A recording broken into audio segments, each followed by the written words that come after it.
Assalamualaikum warahmatullahi wabarakatuh. Selamat siang Dewan Juri yang kami hormati. Izinkan saya memperkenalkan diri.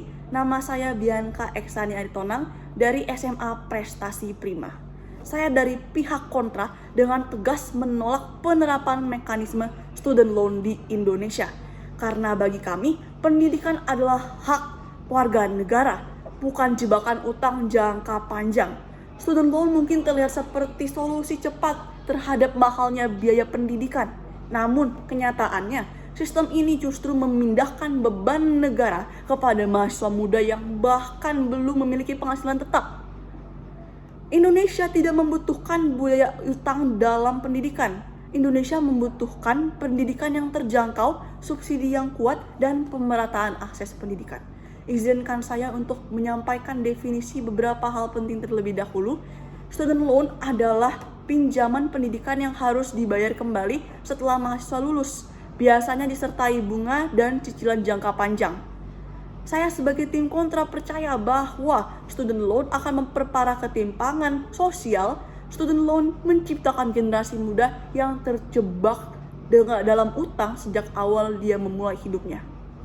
Argumentasi pertama saya adalah student loan menciptakan generasi terjebak dalam utang. Dewan juri yang kami hormati, model student loan yang sering dijadikan contoh adalah negara Amerika Serikat. Tetapi ironisnya, justru negara itu menjadi contoh kegagalan terbesar student loan. Menurut penelitian National Bureau of Economic Research, peningkatan akses student loan memang meningkatkan jumlah utang mahasiswa secara signifikan. Artinya apa? Mahasiswa memang bisa kuliah, tetapi setelah lulus mereka masuk ke dunia kerja dengan tekanan finansial yang besar.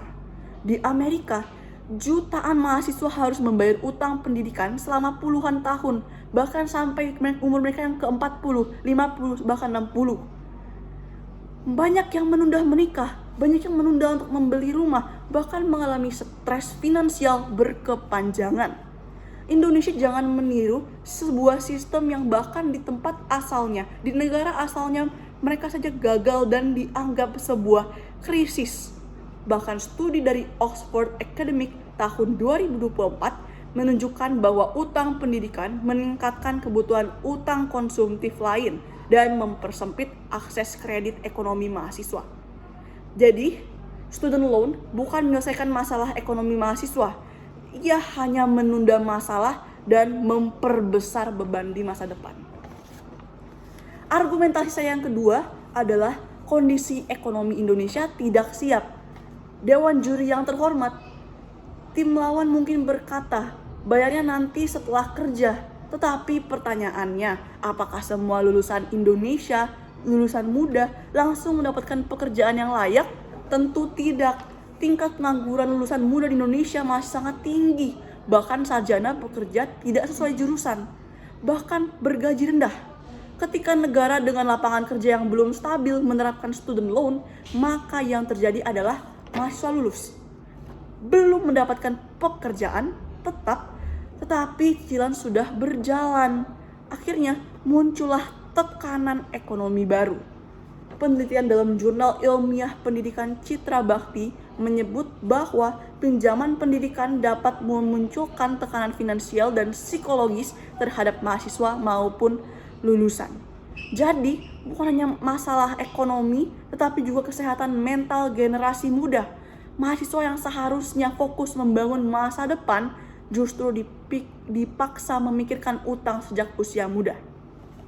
Argumentasi ketiga saya adalah student loan mendorong komersialisasi pendidikan.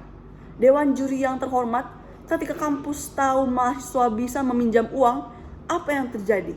Biaya kuliah akan semakin naik karena kampus merasa mahasiswa mampu membayar lewat pinjaman. Inilah yang terjadi di banyak negara. Penelitian dari Jurnal Fakultas Hukum Unpad menjelaskan bahwa student loan beresiko memperkuat komersialisasi pendidikan tinggi akibat kenaikan biaya pendidikan. Artinya, pendidikan berubah dari hak publik menjadi pasar bisnis, dan ini sangat berbahaya karena kampus akhirnya berlomba-lomba menaikkan fasilitas dan biaya.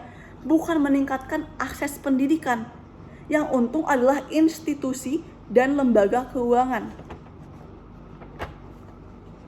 Saya juga ingin menanggapi pernyataan tim pro mengenai student loan memperluas akses pendidikan.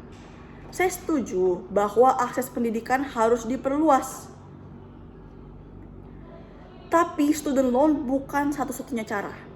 Negara bisa memperbesar beasiswa, memperluas KJP kuliah, meningkatkan subsidi kampus negara, membangun pendidikan murah dan berkualitas. Jangan karena negara gagal membiayai pendidikan, lalu bebannya diberikan kepada mahasiswa. Tim pro juga mengatakan pembayaran dilakukan setelah lulus jadi aman, tetapi realitasnya tidak sederhana. Karena tidak semua lulusan cepat bekerja, tidak semua gaji cukup. Bahkan pekerjaan sekarang banyak yang belum bisa menafkahi anaknya. Bagaimana lagi kalau ditambahkan dengan cicilan utang mereka, utang pendidikan mereka, dan kondisi ekonomi bisa berubah sewaktu-waktu. Jika student loan diterapkan di Indonesia, maka dampaknya pertama, mahasiswa miskin takut kuliah karena takut utang. Kedua, kampus menaikkan UKT secara perlahan. Ketiga, lulusan muda terjebak cicilan. Keempat, ketimpangan sosial makin berasa. 5, pendidikan berubah menjadi industri bisnis. Indonesia justru akan kehilangan makna pendidikan sebagai hak sosial. Dewan Juri yang terhormat, pendidikan bukan barang mewah. Pendidikan adalah investasi negara terhadap masa depan bangsa. Karena itu, solusi pendidikan bukanlah meminjamkan utang kepada mahasiswa, tetapi memastikan negara hadir membiayai pendidikan secara adil dan merata. Kami menolak budaya kuliah dulu, bayar seumur hidup kemudian.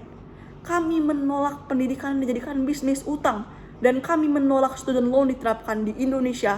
Maka dari itu, kami tim kontra dengan tegas menolak mosi ini. Terima kasih.